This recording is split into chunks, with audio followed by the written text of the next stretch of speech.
Why, hello, everyone. Hello. Oh, hi. Welcome once more to Reckless Attack, a 5th edition Dungeons & Dragons actual play podcast. I am, as ever, your GM, Nathan, surrounded by some of the most excellent Dungeons & Dragons role players on any podcast. Aw, Thank you, Nathan. thanks. Wow. You're the most excellent DM. I was- GM Yeah. ever. I was like, it was a long pause because it's like, do I say something mean now? No, As a joke? No, I won't. No, because I mean it. And we're here, gosh darn it, to play some Dungeons & Dragons. And, you know, I think it's going to be an interesting one. Before we talk about kind of the situation that our intrepid adventurers find themselves in, let's talk a bit to the individuals who are playing those various doomed souls, starting with the individual to my right. Hi, everyone. My name is Steve, and I, as always, am playing Sylve Asterlin, the Dragonborn monk. And a tiny little peek behind the scenes, you know, we had to pause kind of in the middle of a combat with some stuff going on, which gave us a little while to think of things. And then I got ideas, and I will hopefully be implementing some of those ideas here today. Every GM loves to hear Right. that their player has been scheming in total isolation Yeah. about something. Yes. So, to my right, Hi, everyone. I'm David, and I'm to the right of Steve. And I play Mhm. Kaskrin Brightmane, the Dwarven Sorcerer. And Kaskrin has seen Captain Livingstone, this fine dwarf with a beard that touches the ground, a man who has braved the storms, the weather, and is currently just like in the middle of this like sleet storm that Checkers has cast, summoning his men and pushing them forward. And I'm just like, God damn, that's cool. yep, Yep. that's the captain Come I on. want to be. Unfortunately, cool guy. Yeah, it's like, come on, Nathan. I thought we were supposed to be heroes. Except here. for his like actions and morals and that Yeah. kind of Yeah, stuff. It's like, whatever. but like, why is the he image. the the image. cool though? And to my right. Hi, everyone. I'm Jonathan, and I play Checkers, the Grung Druid, and his trusty frog pals, Mango and Junior. And Nathan has been grinning maniacally at us with his big old pile of dice sitting out in front of him. We were talking before the episode. I think he has like 6 D20s, a bunch of D12s, D8s. Like, he's got a whole menagerie of dice ready to throw at us and murder us with. Yeah, so- I think I have at least 3 of every kind of dice. Yeah. And I think I might use most of them. And to my right. Hi, everyone. I'm Sophie, and I play Valeska Carter, the human cleric of the Arcana domain. And Val has a fiery vengeance burning inside her, and it will be taken out on the Sky Pirates. Well, because I believe at this point, Vel, number one, has not seen, and number two, does not know about the actual captured baby sky whale on You the don't deck know of the ship. what she'll do. Yes. Yeah. and this is- We can't let her know. when we find out, or when she finds out, I want to be physically as far away as possible, but still within helping distance. I would say Would you viewing say distance. the Like, I'll see what Trigonometry tree, happens. Yeah. perhaps? That's right. Our glorious Golden Tree adventurers are trying to steal a sky ship and, you know, maybe enact some murderous vengeance upon some sky whalers at the moment. Things escalated pretty quickly. There is a captain, that's right, the towering Captain Silvertooth Livingstone, the finest dwarven pirate in these skies, who is currently trapped with a few of his crewmates behind both storm and brush at the moment, thanks to Checkers. But luckily, he has some help in the form of, God, it's almost like embarrassing to list all of the help that he has, just because, well, I guess what I want to say is I hope that you all internalize the long list of names that I'm about to spout out so that you can really feel what you're about to go through. First of all is the trusty snake ? Simone, who seems to be going around zapping people. There's at least 2 different other batches of crewmates who have already one of them has already descended onto the field of battle, and another one is up in the ship itself. And, oh yeah, right at the end of combat, the first mate showed up, wearing a suit of mobile armor. Out next to Simone is Mangoes and Checkers, kind of all in one big melee. Right near the tethering rope of the ship is basically everyone else. And then up on the ship is Selv and a batch of sailors. Since things have escalated a little bit, and since it's a new episode, and because rolling dice is fun, I think it's time to roll for initiative again. I liked mine. Phase 2. We'll just roll Can good only again. tie or go up from being last. Yes. Yeah, that's true. Oh. Doesn't look like I'll be going up from going last. Okay, what do we got? Val with a 6. Kaskrin with a 6. Checkers with a 23. I got a nat 20. I actually got higher than I did last time. Self with 5. Oh no. Yikes. I rolled a 1. Guys. Well, clearly you guys are all in a state of shock from the sudden turn of events. Val is operating as normal. Well, I guess that's true. You're steady watching things unfold before making your decisions. Top of the round.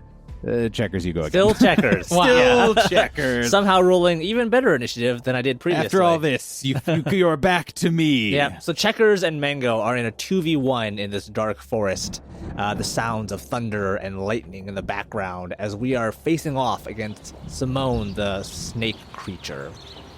And Simone's sort of like lightning spots are charging up for another attack. And Yeah, you just barely Yeah. missed being stunned Dazed, or whatever dazed. the days. That's the word. Yeah, Yes, yeah. last time. Yep.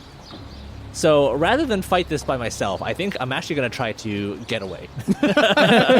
Yep. Your predator prey instincts Yeah, are kicking in. Right. I'm like, I don't want to deal with this. I'm going to spend half my movement to mount on top of Mango, and I'm going to give up my bonus action to disengage. Okay. So both of us can move away from Simone without triggering attacks of opportunity. And as the two of us are running away, essentially, I'm going to use this relic that I got from Saint Stillwater. Ooh. And this is the first time that I've really been able to use it because it's taken a lot of time and energy and focus to actually like attune to it. Yeah, that's a very diplomatic way of Yeah. putting it. Yes. Checkers just like kept trying things until he figured it out. And a glowing rope shoots out from the cape, which is the mantle of still waters, and is going to fire at Simone. I'm going to make a ranged spell attack against her. Ooh, okay. 19 to hit. That is a hit. All right. So now two things happen. One, Simone begins kind of glowing with this strange phosphorescent energy. She is now barred from extra-dimensional travel. So if she, Okay. yeah, I if she mean- was going to travel to another plane or teleport in any meaningful way, Yeah. like, you can't do that Weird anymore. lightning creature. Yeah. That could be on the table. Yep. Certainly. She's staying on this plane. But the other thing is, I'm hopefully she's going to be staying in this space. So a small pool of water appears 30 feet behind her and begins kind of like tugging at her. And this is not just tugging at her physical form. This is like tugging at her soul, her like spiritual, ethereal form. So what I'm going to need Simone to do is make me a wisdom saving throw. And if she fails, she's going to get pulled towards that pool of water. Simone's not more wise than some animals, but 17 on the die. Okay, so she's not pulled at all. Okay. But Mango and I are still going to disengage. We're going to run around the thunderstorm and the plant growth and try to get away from Simone. Okay. But she is still tethered there, correct? She's still So tethered, There is but- still a connection. Correct. And that's the end of my turn. Okay. Now it is something else's turn to happen. From inside the depths of the storm, behind all of these conjured brambles, perhaps echoing a bit in the cave, you hear the incredibly robust, very virile voice of the amazing, incredible, probably coolest character of all time. Oh, no.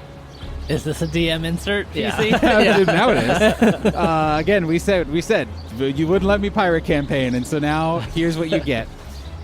You hear Captain Silvertooth Livingstone yell out, "Fire at will, boys!" And a mote of light starts to fall from the ship directly towards Val. Oh no. So this is the orbital cannons. Got it. Yeah. Cool. Great. Cool. An 18 to hit. That hits. 12 points of fire damage as above you all, you start to hear the sounds of energy being released as the ship's guns are turned down onto you. Cool.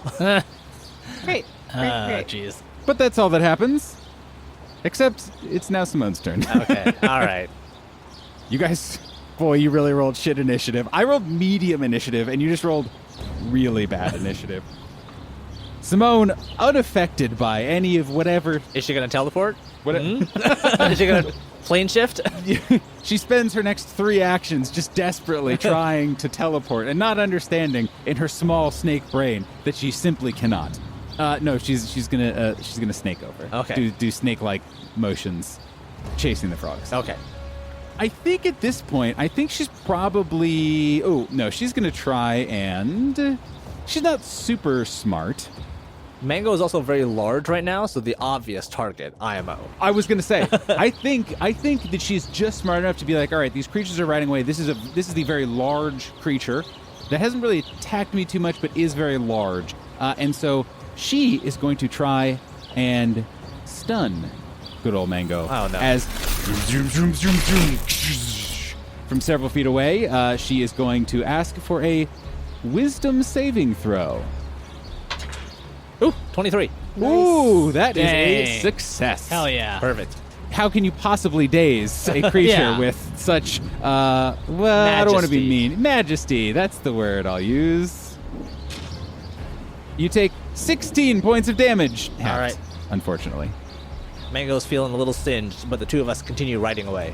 And then I think she's going to do a... Seeing that it didn't affect the large creature, is going to do another bite upon it. Was a bonus action. 17 to hit? Hits. Okay. Mango's going to take an additional 10 points of piercing damage. Ow. He's definitely looking a little rough after that bite, but he's still holding strong. Okay, and those were taken 10 feet or so away from Yep. you at reach. That is the end of Simone's turn. It is now the captain's turn. The captain does something on his turn Wow. and ends his turn. Great. Cool. I wouldn't worry about it. Sure, it's fine. I'm worried about it, Nathan.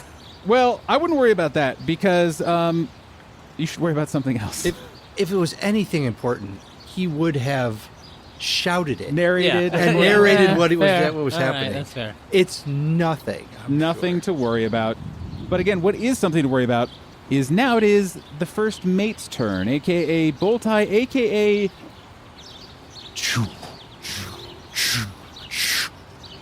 this huge suit of armor inside of a small crater being fueled by the power of a flame elemental that is now advancing on at least Kaskarin and Val's position.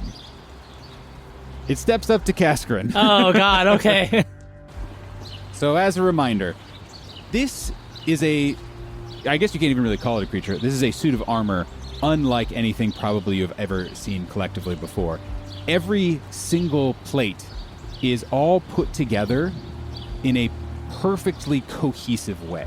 It is almost like it is muscle, where everything fits together perfectly. There are no gaps in the armor. Everything seems to expand and contract perfectly together. And now, thanks to an infusion of elemental energy, every little joint and crack is now glowing a little bit with red fire, and each eye that protrudes out of this is just a mote of flame. Great. I like that. One of its perfectly formed, intricately crafted hands starts to mold and meld into a huge battle axe. Okay.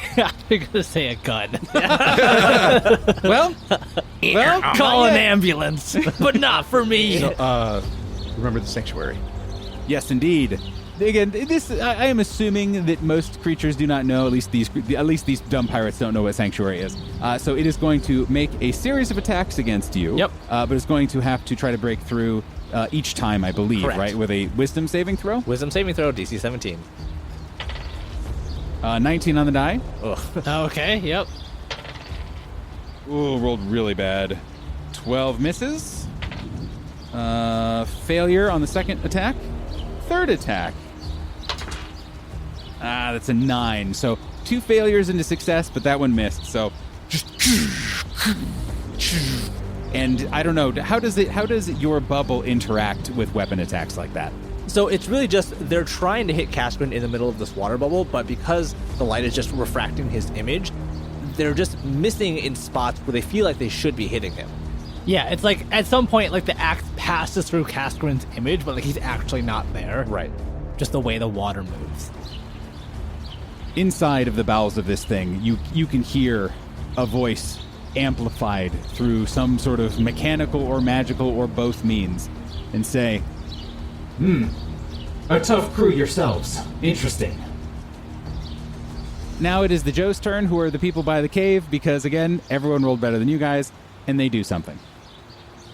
Bad news. The cannons fire again. Oh, This time, taking aim at Checkers. no. Oh, no. Okay. That is a 19 to hit. That hits. Only 7 points of fire damage. Okay, Checker is just being bombarded from this ship. It's going to force a concentration saving throw. Mm-hmm. He's fine. Okay. Now it is finally the Golden Tree's turn. After Nathan has been playing a semi-solo RPG for the last few moments. Valeska Carter. I'm curious to try something. Cool. Interesting. I'm going to cast Guardian of Faith. Okay. Mm-hmm. It needs to appear on an unoccupied space. Yep. So it will appear right next to the rope.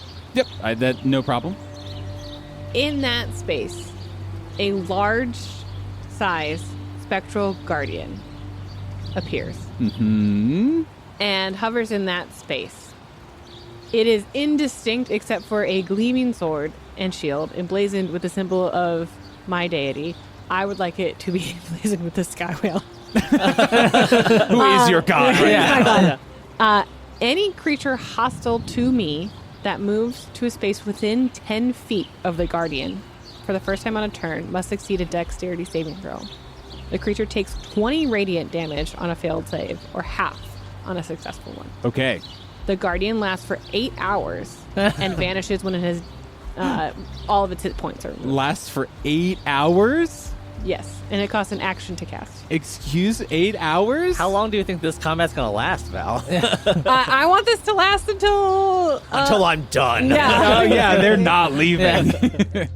Yeah, absolutely. It is just towering, just now equal in size as this huge monstrosity of armor just kind of emerges this spectral guardian, making sure that no one's coming up in your business for some time. No. So then, as my bonus action, I will cast Magic Stone, a.k.a. Magic Ninja Star books. Yep, sure. And they'll have my 3 Magic Ninja Star books. And then as my hasted attack action, I will attack using a ranged attack spell with one of them. Okay, I think that all tracks. So you just have a handful of like I have 3 semi-glowing. magical books Hell that yeah. when I toss them, actually like spiral out into like a pentagon attack. We'll go for the big guy. Why not? Sounds good. 18 to hit. That is a hit exactly. Nice. What kind of damage is this? Let me. It's bludgeoning, but then it's a Okay, magical perfect. spell. So 6 points of damage. Hey, it takes all 6 points of damage. all right. And I'm going to ask this. This can be edited out later. But what's the name on the spine of the book? Sky rails are sacred. Okay. Just it is every Sky Whale book that has ever been written. Yes. Cascade Brightmane. I feel like this is going to be one of those moments where, like, Valeska, you and I are going back to back, and we're going to figure this out. Kaskrin, as a bonus action, is going to put away his hammer. He's going to drop it to the ground, and it kind of dissolves into the earth. And instead, around his arm, he forms this kite shield that he immediately equips, giving himself +2 armor, but no weapon. He looks at this creature towering in front of him. He looks at the perfection with which it's molded and the fiery lines of energy that are sort of snaking down its body. And he realizes that in order for us to have a chance against this, we have to team up. Kaskrin is going to try and move towards you, Valeska, provoking an attack of opportunity. Okay, wisdom save. Natural 20. Okay. Only 11 to hit. Okay, nice. That does So, miss. Another battle axe comes crashing down and just barely misses you. Perfect. Kaskrin is going to move 25 feet towards Valeska, and it's like, we're within sort of the Sky Whale's aura, surrounded by these enemies on all sides. With his final, I don't want to say final action, with his action, the last thing he can do on his turn, Kaskrin is going to cast his first 5th level spell. Ooh. Oh. This spell is called Brutal Barrage, and it is basically the catapult spell times 5. Cool. Kaioken, Yes. etc. He is going to begin sort of like molding and whirling his hands around this giant bubble, and the bubble around him begins to dissolve as well. The sanctuary begins to fade. All of a sudden, like, rocks all around this sort of jungle area in every single location, small, large, begin hovering up to some degree at Kaskrin's magnetic call. And in an instant, they all converge on the first mate. I'm kind of imagining that scene in, like, Iron Man 2, where, like, all the small pieces of armor just sort of, like, come hit, like, Tony Stark all at once. Yes. And, like, just, like, knock him off balance. Hell That's, yeah. like, exactly what's happening with all these stones in this entire area. And, like, one strikes him, another strikes him, and all of a sudden, it's just, like, all of these rocks flying towards him at lightning speed, knocking him off balance. Sick. What this actually does. Make a ranged spell attack for each hurled object, which is 5. I am going to start with the first one. That is a 23 to hit. He takes 12 points of damage on the first rock, and it just kind of like impacts him at the back of the head. If he is large or smaller, he is knocked prone. No save. He is knocked prone. All subsequent attacks against him as part of the spell now have advantage against him. I have 4 more rocks. Cool. Whoa. Damn. That's a hit. 17 on the die. We are looking for 18 is the AC. Natural 20 on the third one. Whoa, okay. Yeah. That's a 16. Miss. That is a 19. Hit. So that is going to be 3 additional hits, one of which is a critical. Cool. Yeah. Ugh. 4d12. Unfortunately, as cool as that was, as all these rocks are impacting him, the armor does seem to dissipate some of the energy. Sure. My rolls were so hot garbage.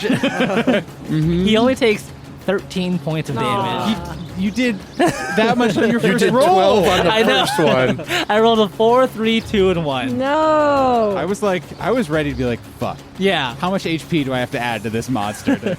So he Oh, only, I'm good though. Turns out 0. Yeah, I'm fine. 24 points of damage is still That's pretty very good. good. Very Yeah, good. I'm and still is pretty knocked happy. prone. And it's knocked prone. I'm still pretty okay with it. And now Kaskrin's next to Val. I still have haste up. Besties. Besties, we're like back to back in the Sky Whale, feeling good. And that's my turn. As a villain action, you once again hear that the captain's raspy, seductive voice probably echo out. Lock 'em down. We'll be out in a jiff. This is his lockdown villain action, which means each ally within 60 feet of him who can hear him move up to their speed and make a athletics check with advantage to try and grapple an enemy. First of all, the Well, the group who have landed, which we haven't, I don't think, identified yet, they're the Tims. They're the Tims? Obviously. Great. The Tims, they're going to reach out and try and grapple you, Val. Sorry, before they do that, Yes. I need all of them to make a dexterity saving throw, DC 17. Or explode. Yeah, be cleansed by Okay. holy light. Okay. 18 on the die. On a failed save, they still take 10 points of radiant damage. Successful save. On a successful save, they still take 10 points of radiant damage. Yes. This huge spectral guardian swipes their mighty sword down, and with a vengeance of at least one sky whale, cuts down one of the Tims. He just like runs in, and all of a sudden you see the flesh melt from his bones. And like, the skeleton just like. Full Indiana Jones. Yeah. It is like a full 15-second thing. It's Yeah. really Yeah. off-putting. I kind of pictured it more like a bug zapper. Oh yeah. No, it's just a flash of light and they're gone. So that happens. So they are going to now make their athletics check against you. They fail. Wow. They grab out at you. What was your AC again, just to make sure? 16. Yep, you're good. They move up to you and try to reach out and grab you, and you're able to dance out of the way. Probably because they were spending a lot of brain power trying to get out of the way of the giant fucking flaming sword of vengeance. So they weren't, their heads weren't 100% in the game. And then the large power suit Cool. gets to move. As part of its move action, the creature stands up. This creature does not have, especially with standing up, doesn't have the movement to move all the way to you guys. Hell yeah. But it does, in fact, unfortunately, have to move past the large spiritual guardian. Please make a dexterity saving throw, DC 17. That is a failure. Hey. 20 points of radiant damage! As it also just explodes in its skeleton, just like please. Yeah, please only have 20 points of health. No. No. So, and again, this blazing sword just kind of slices down and really just makes solid contact with this armor and digs in just a little bit. Just that extra little bit of radiant damage and the kind of spectral Moral high hole- ground. And the moral high ground is giving that little bit extra, the pierce that is required, but does actual real damage to the armor and does a whole chunk. And you can hear now a hiss of steam and gout of flame start to explode from the shoulder of this suit that is still kind of advancing on you, as this creature is bloodied. Hey. All right.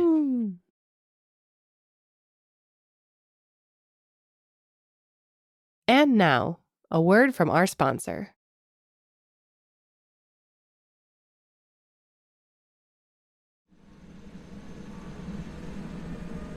Hello, this is your pilot speaking. I would like to welcome you to Reckless Airlines. Our total flight time for this episode is approximately 1 hour, and we will be cruising at an altitude of 2,000 frog stacks. In a little bit, the flight attendants will be by with complimentary clips and excerpts from previous Reckless Attack episodes. We know you have a lot of choices when it comes to 5th edition Dungeons & Dragons actual play podcasts, and we would like to thank you for choosing ours. If you enjoyed your experience during today's episode, please be sure to fill out the in-flight survey and leave us a rating or review, or tell a friend.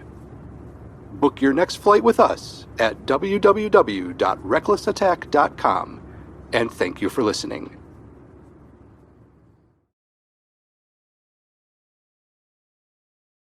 End of the villain action. Selv Asterlin. We find ourselves here once again. You are on a Serenely ship. on top of the airship. Yeah. Without knowing anything that is going on below. Right, yeah, you heard that there was, kind of some sort of launch sequence that was complete or something like that, and something dropping out of a chute. Right. I don't know what. So it's just you and 3 other crew members, and also a really sad baby sky whale, who, as a reminder, is making a really haunting, almost multi-voiced, discordant song. Couple of questions for you, Yep. Nathan. When the fire cannons were used from the ship, did I see where those are or get any indication? Are they on the deck or are they like sticking out of the hull? Yes, exactly. We'll say that actually one of them was essentially almost right underneath you. So you felt kind of that little blast of heat and saw the light kind of shoot out from behind you. Gotcha. Second question. So since this is a whaling ship, are there any giant net shooting cannon type things of something they would use to capture like a large animal alive? Roll me a quick perception check, Sure. since we're in the heat of battle. Ooh, that is a 9. So the only kind of major thing that you can see on this deck is that there is a large harpoon gun kind of at the front of the ship. Insane harpoon gun works perfectly good for me. So since this is, I guess, technically the first round of a combat, Yes, it is.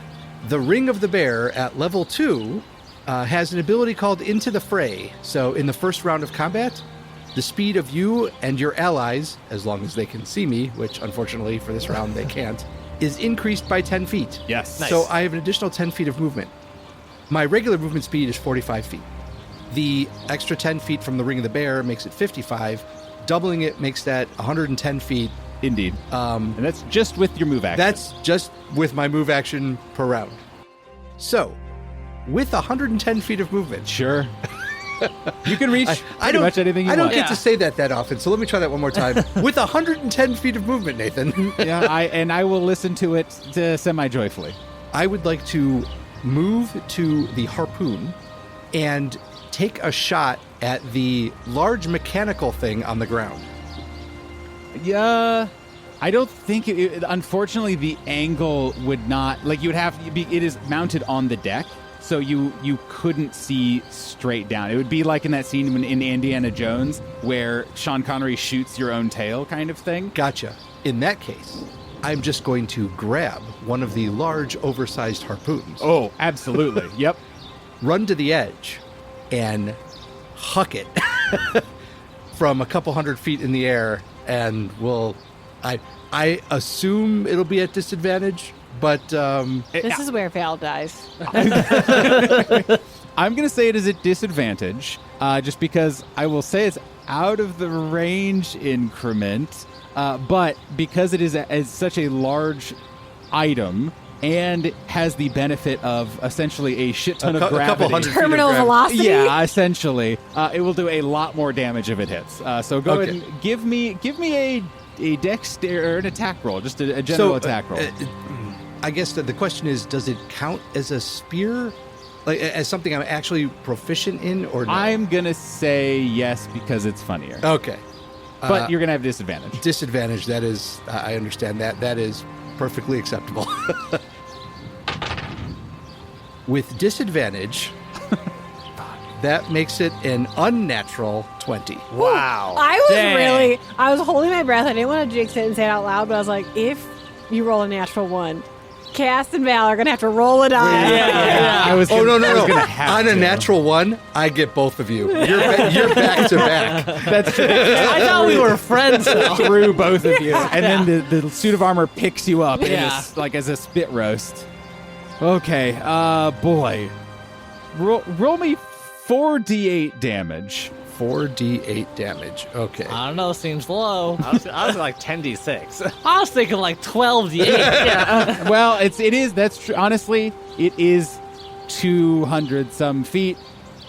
Fall damage wise, I believe that would be. Is their main harpoon used to fight sky whales going to do 4d8 points of damage? Well, when thrown by Wait. by him. Yeah, that's the other thing, is it is not mechanically launched. This is going arguably faster than it would if they had fired it. I dislike how much I agree with your argument. I don't like it. Imagine a 30-story building. yeah. I agree with enough of your arguments. I guess is what I'm going to say. You know the story of the penny dropped from the Empire State Building? Yeah. Okay. I will once again reserve the right to really max out on fall damage on all of you in the future, should it come up. Selv is personally fine with that. Yeah, I know. Give me a 10d6 roll. Just Yeah. again. Wow, It's okay. it's fun, and you guys are in plenty of trouble. A lot of 6s. Just with the D6s, that is 31 points. Oh. Do I get to add my dexterity bonus to that because it You've was throw? taken enough. All right. Can you use a key point to make it a stunning strike? Yeah. What is 31? Right? 31, yes. Do it again. As- Do it again. As Bonus as, action. Flurry As- of, as flurry a- of javelins. as a blur of self on the top of the deck of the skyship runs, grabs this almost cartoonishly oversized harpoon, and whips it down to the ground. You know what fucking sucks? Is that counts as your single hasted attack. Yes, that is correct. And then you have your normal Yeah, I'm going to also attempt to launch some other people over the board. fucking sucks. So I'm going to describe what the people on the ground see later on, but all you can see, Selv, is you get a delayed, like a 3-second delayed, just like crunch of armor as you see, I don't know, gouts of flame or something down there. And I imagine that I see the impact and then hear the impact. Right, exactly. Yes. So now I am going to move. There are still 3 other people up Correct. here? Okay. I'm the Craigs. yes. Craig. So I'm going to then continue on with the 110 feet of movement that I have and move over and start to see if I can take out these other 3. First 2 attacks. Dirty 20 is the low, so 20 and 22. Both hit. Nice. Well, they are both immediately just pummeled into the ground, into the deck of the ship, dead. Ooh, okay. So only 1 left? Indeed. All right. And again, to listeners and anyone else, I guess, to people around the table, myself, in fact, these are all minions. All the various groups of mono-named individuals are minions. So all hits automatically kill at least 1. Then I will use my bonus action for a third attack to hopefully and get rid of the third minion. Excellent. Up here. Cool. 13 total. Self, please describe to me how you dispatch all 5 people who are up here in the span of about 6 seconds. So runs to the harpoon, shucks that overboard, just looks long enough to see it hit, does the little yes, and then moves over to within 15 feet of the other 3, and then 2 quick punches take out 2 of them, and then a side kick as we'll still use the fist of unbroken air, but it's more of like the foot of unbroken air. Yeah. Hits the third one and just basically doubles him over and then collapses onto the ground. And then Selv turns to look at the highly distressed sky whale and moves towards it. And just taking a quick look, I'm assuming it's tied down, but does it look like it's something that has to be cut? Or does it look like there's I can undo like a ship knot or something? Yeah, it's chains and ropes. So, but they are all knotted as opposed to like locked or that sort of thing. Okay. So, All right, so that will be, I will end my turn next to the sky whale. And also if I could determine where the stairs are that go below deck. I'll have to have you roll a perception Okay. on your next Good turn. enough. Yep. But the last thing on your turn is you see the huge eye of even this baby sky whale kind of roll up and look at you. I'll just kind of like pet him and be like, Hold on, I'm getting you out. It senses your gentleness. End of the round. It's the Tim's time. Hey, it's Tim time. Tim's time has... Which has are its own. the landing party, basically, who are right across from both Kaskrin and Val at the moment. I think they're mostly engaged with Val, so they are going to do a stab with their various hooks at Valeska Carter. I have scary camo on. I've shot spectral tendrils out of the ground at them.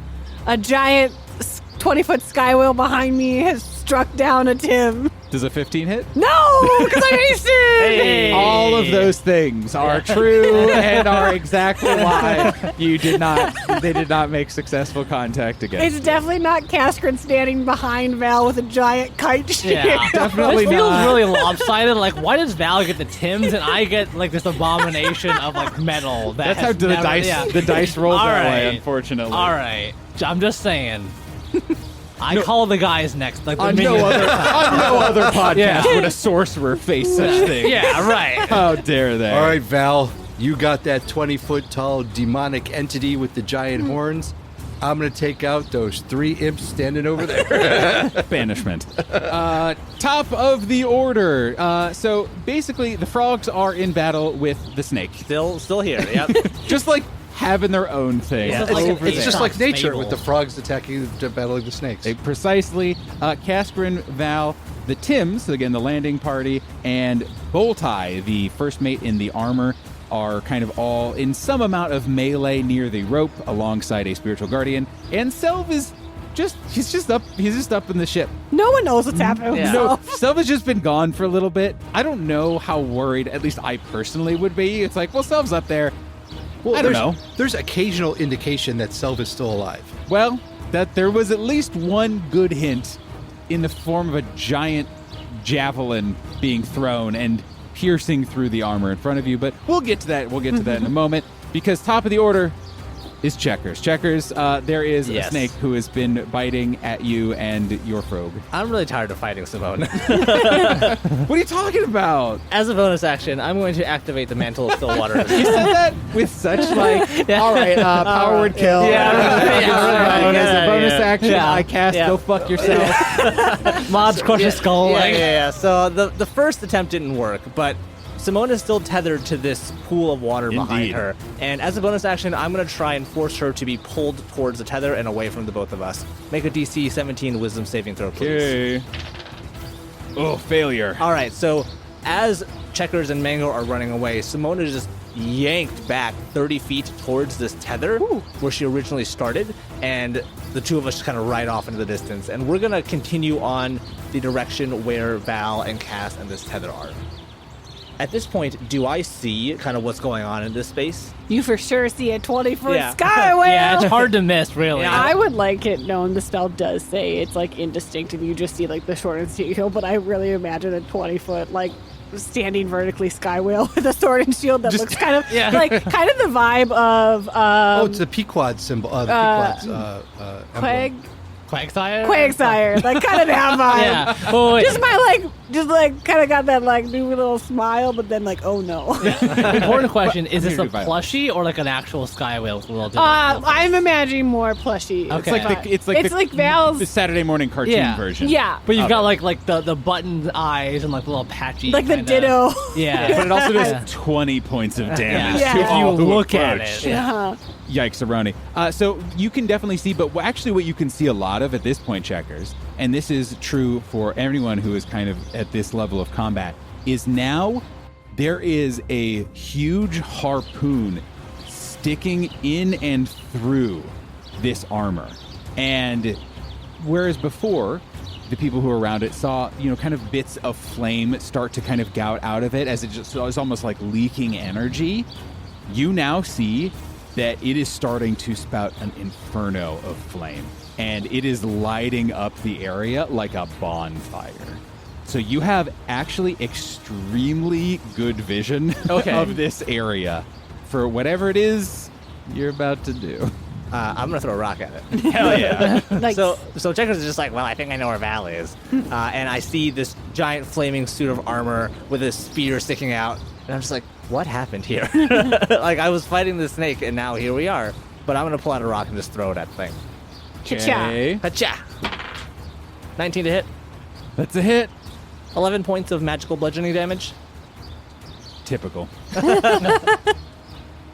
Checkers has been off doing his own thing. The whole combat has been like, oh, I'm just going to obscure vision. No one's moving anywhere. I'm going to be just hanging out with this snake. Oh, not anymore. And then comes out of nowhere after Kaskrin and Val have been battling for their lives, after Selv just does one of the sickest things of all time, and then is like, throws a little rock at it and kills it.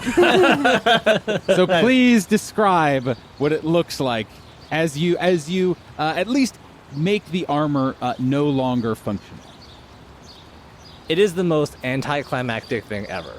All of this stuff has been happening out of Checker's sight. He shows up, sees what's going on, is like, that's probably an enemy. Chucks a rock at it for good measure as he's passing by. And just like he sees it fall over, and then just goes up to Val and casts like, "Hey guys, what I miss?" Hey, did that die? I don't know. You tell me. I think it's dead. It's not moving anymore. And Cass is like, he's like hunkered down with his kite shield, like ready to take any blow. And he like looks at it, looks around, kind of walks up to it and just like nudges it with his foot a little bit. You all right, buddy? It's funny you do that because I'd like everyone to make a dexterity saving throw. Oh, no. Oh, it explodes! Me included? No. 200-foot radius. An inferno up into the sky. The ship is aflame. I'm pretty sure I fail. You have A 7. advantage with haste. With haste. Ah, sweet! 17! Cascarin babe. also has a 17. Ooh, okay. Mango also has a 17. Ooh. Besties. Checkers is a 10. Maybe besties. Maybe. Everyone who failed their save takes 13 points of fire damage. Half that on a save. Cool guys don't look at explosions, so Checkers just like singed and burnt and just like not paying attention. Just like, ow, Val, how's it going? This is 100% where like the front of his pants is totally fine. Yeah, the back exactly. is totally gone. And it's got a little frog butt. Yeah. You know what the worst thing I just imagined is like a crispy frog back where it's like it's just like he like rustles when he moves for a little bit until he can like get dunked back into his bucket again. Trying real hard not to show any pain. It's like, yep, we're good. like leaves rubbing against each other, dry leaves. He looks like that bark frog now. Yes, exactly. Yeah. And that's the end of my turn. So you guys see, once your eyes kind of readjust to the fire, you guys see an empty husk of a suit. There's definitely some gears that are churning a little bit slowly, clunkily. You can see the remains of presumably Bulltie, who was in there. But also, you can see dripping out of the back of this, where I'm imagining it's just been opened up by the force of this explosion. Dripping out is what looks almost like a liquid metal. Anything else, Checkers? That's it. Time to fire the gun. Okay. Good news. Good news. It hits you, Or- or oh, it's yeah. aiming at, or Yeah. its trajectory is towards you. Sure. And we'll say the angle's just right that it It avoids. hit. It avoids. It only hits Checkers, but not the giant 10x10 Yeah, frog it's just under that him. perfect kind of strafing angle. 19 to hit. That hits. 10 points of fire damage. 10 points, and I'll make some concentration saving throws. One for this, and one for the exploding first mate. So I'll succeed on both. Now it is Simone's turn. God. So, Simone, you wouldn't know this. You can't see her. You imagine Simone must be pretty confused. Yep. Very lonely at Really this point. unsure of what's happening. And from out of the darkness, those of you who have dark vision see this huge black form double moving to find itself back up towards you guys. Does not have enough move to do anything. It is probably still another like 10 or 15 feet away or so from you guys, but has used its entire move just relentlessly hunting after its prey, aka the frogs. It is now Captain Silvertooth Livingstone's turn. He just heard a really big explosion. Immediately after a series of explosions, for good measure, you hear another explosion. Cool. The area behind you lights up once more in an instant as a sphere about 20 feet in radius explodes in a fiery inferno, burning a huge swath of the plant growth as a fireball hits all of the plants. And charging out of the cave is the captain himself, followed by the Joes. The captain was a reminder, right side, just a rogue, devilishly good-looking dwarf, again soaked in rain, but pulling it off. Left side, hooks, pegs, eye patches. But yet, somehow it only makes him more roguishly handsome. And in his one non-hooked hand, instead of a crossbow, is holding a wand. He looks at you all, and he sneers, and he takes in a deep breath, knowing that he's about to deliver a crushing blow to your egos, practically a vicious mockery. And then he sees the still smoldering remains of his first mate. And he looks at all of you, and he grits his teeth. He says, "Oh, you'll pay. You'll pay for having crossed us." It's the end of his turn. He can shoot again. Oh no! I'm working on it. Not it. Bad news. You're in. No. I'm going to say that it is the same angle. Yep. Wow, they're getting really good at that one. Yes, exactly. They found the right range. Yeah. Because that is a 19 to hit. That hits. That is another 13 points of fire damage. So I get blasted by the exploding suit of armor behind me, and then just multiple shots of guns come firing down. Meanwhile, Checker's just standing next to Val like, "Hey, Val, how's it going? Don't worry about me. I'm fine." Pretty cool what I just did, right? Yeah, right? Oh no, Checkers! No, it's fine. It's fine. Don't worry about it. That's almost more worrying. Pants completely gone. Yeah. The checkers is lying about how bad he's hurting. It's like, oh, this is like very serious. And then he just reaches up and puts out the little fire Yes. on the feather in his hat. And concentration check. I'm all right. I'm all right, Val. It's cool. Don't worry. Oh, Checkers! You're so crispy. Val, it's your turn. Great. You Bonus smell action delicious. healing word. Checkers for third level. 3d4 plus 4. No? No, I'm not even bloodied. Oh, okay. I spent my whole Sorry. off turn thinking Checkers was dying, Just and it was being- just an act. So it was I mean, he's multiple got- layers of yeah. lie. He's got advantage on performance. Yeah. That's true. That's true. It was such a lie that it was actually truthful. Yeah, it's Yeah. true. I would like to cast Spiritual Weapon. Hell yeah. At Nice. second level, it's going to appear eye level with the captain. Mhm. And I would like my spiritual weapon to take the shape of Val's Sky Whale plushie. She Yes. won at our festival. Yes. He just looks at it confused. And then it just basically like juts forward and rams him in the face. Perfect. Unnatural 20 to hit. That is a hit for the only damage the captain has Yep. taken this entire combat.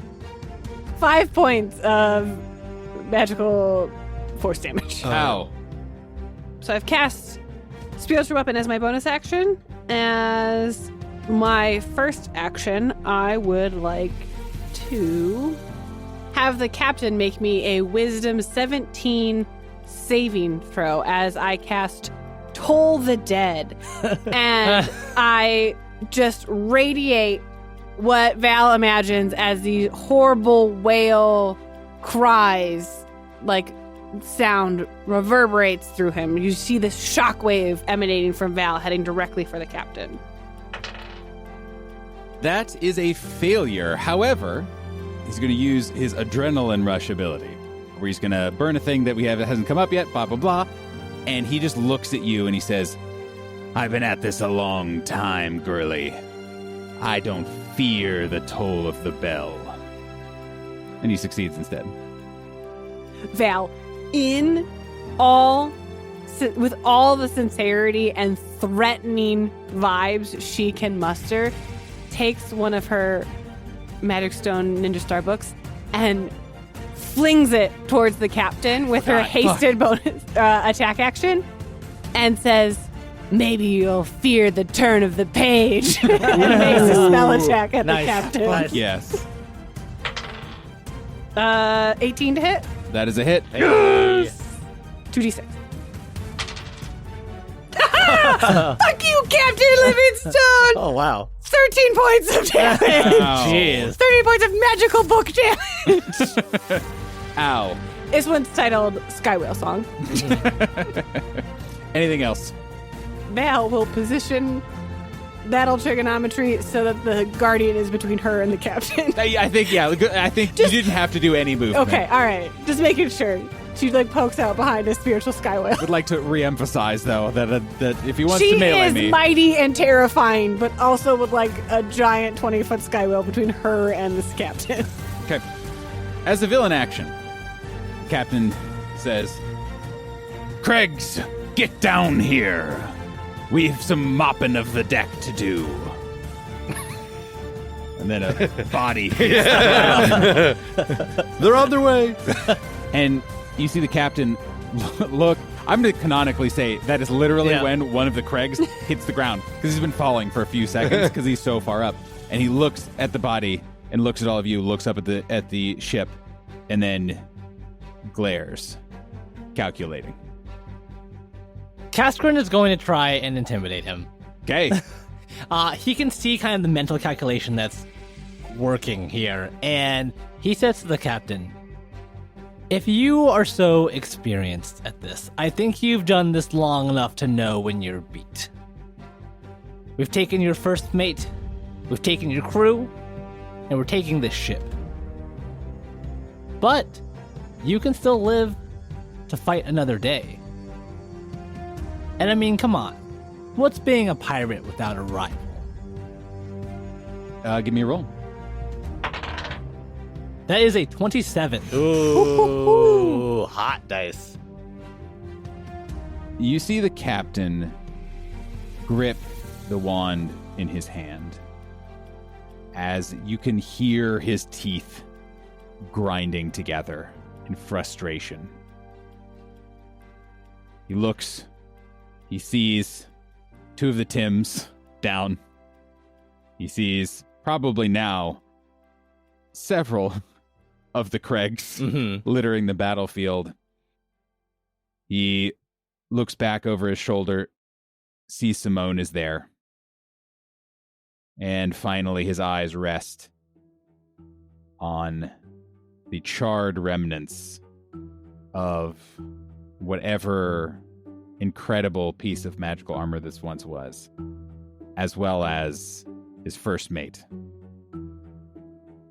And he says, "All right. I know when I'm bested. You let me leave, you let my crew leave. This doesn't have to go any further." Kaskrin kind of, sets down the shield and says, "We'll let you live, but we can't let you leave. You see, you have done a terrible thing. You've enslaved sky whales. You've hunted them down for sport. And that crime needs to be punished. Not by us. I think you've had punishment enough by our hands. But the people that you've hurt will get their pound of flesh." We haven't hurt anyone. We're out here surviving just like anyone else. But let me ask you this.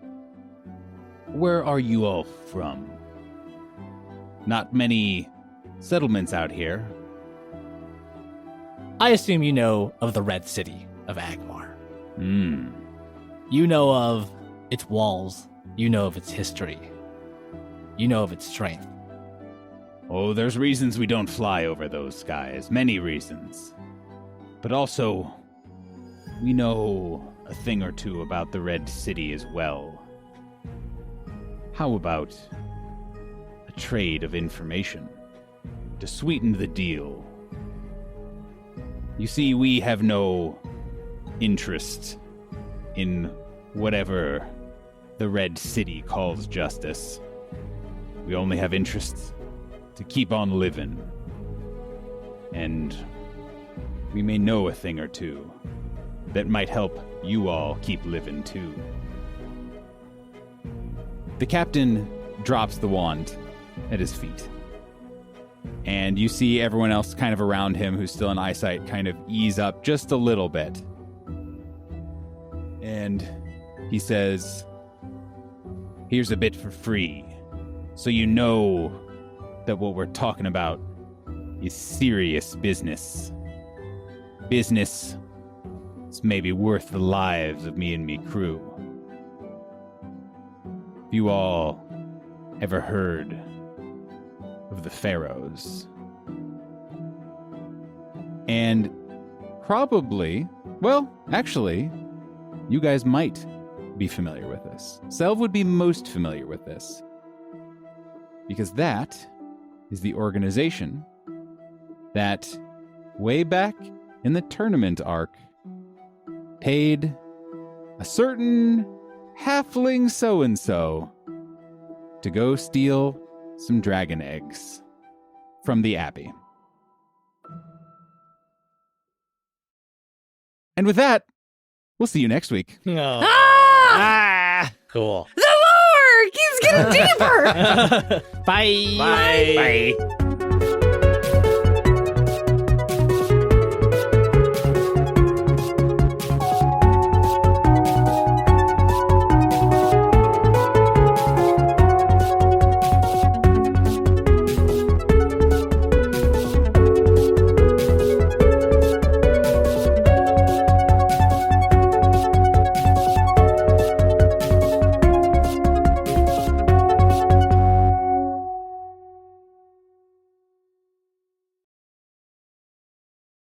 Well, there is a large mamba who is doing attacks upon you. Right. So very, here's hoping. plant growth is not concentration, so that'll be in effect forever.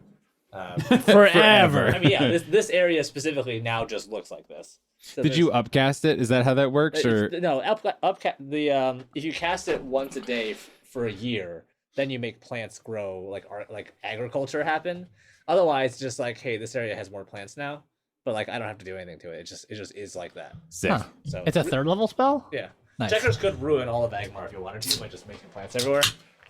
But I would have a lot of fun role playing painstakingly the bones hunting and tracking you down. And just murdering you. right, Like that's great. they'll be like, there's no justice here. Yeah. The only justice is our justice.